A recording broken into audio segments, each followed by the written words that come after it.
eto na ang kwento ng laban sa Pinoy NBA. Walang maiiwan, recap na swabe, walang palampasin, lahat ng galaw.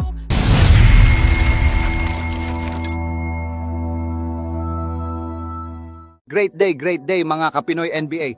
LeBron James for the win, mga idol. Grabe, napaka-intense ng laban, parang pelikula ni Christopher Nolan. Walang dull moment. Umasa ang lahat na matatapos na ang record ni LeBron James.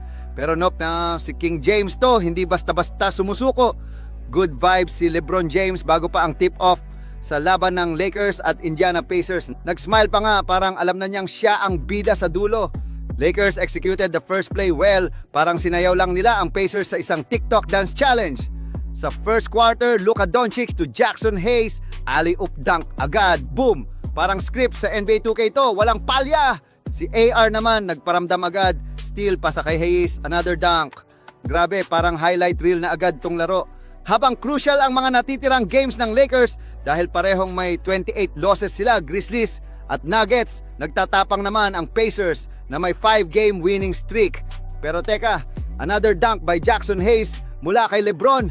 LBJ with the assist. Ang saya naman nito, parang birthday ni Jackson Hayes.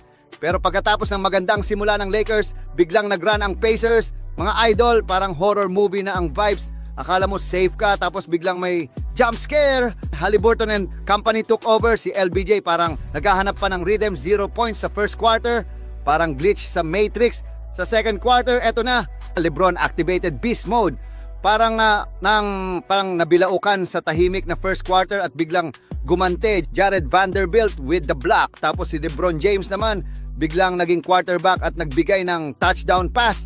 Classic LBJ. Austin Reeves, grabe ka, parang Kyrie Irving kung sumayaw sa depensa.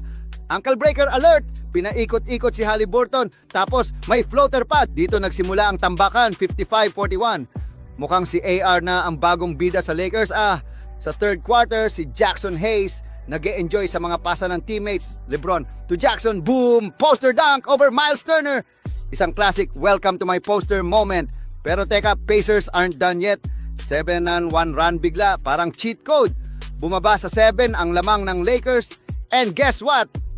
Si LBJ parang ayaw umiscore. Assist at rebounds lang ang iniambag, parang nagiging ultimate playmaker. Buti na lang at si Luka ay mainit pa rin. Parang sinabawang gulay sa taglamig. Sa fourth quarter, finally nagising si LeBron. Reverse layup, pull-up mid-range free throws, parang nagre-recap lang ng kanyang signature moves.